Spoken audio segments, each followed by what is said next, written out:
Aya sasa nimewaletea design nyingine jamani wapendwa wangu.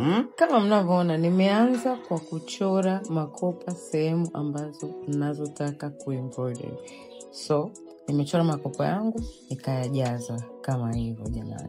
So, nimeyajaza makopa yangu kama mnavyoona, kiuno pia nimeshazungushia makopa kila sehemu. Naona imebakia tu kumalizia mguu mwingine. Sema nguo imeshaanza kudamsha. So, hii nguo ni two piece, yani ina kitopu chake na kinguo cha chini. So, kama mnavyoona, kitopu chake pia nimeshakiwekea makopa.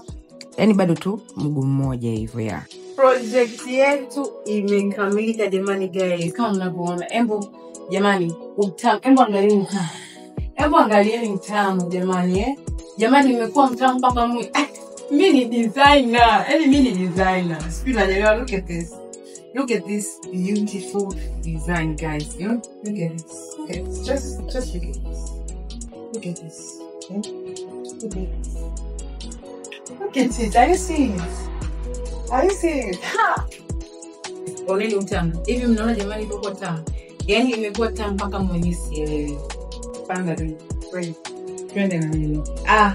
I'm so proud of my work. Jamani, look at this. Guys, yani mimi ni designer. Tena mzuri sana kudadeki.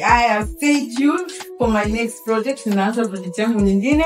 Follow me kwa mengi zaidi jamani. Oneni hiyo jamani. Ni makoba love. Nawapenda. Have a nice day. Bye.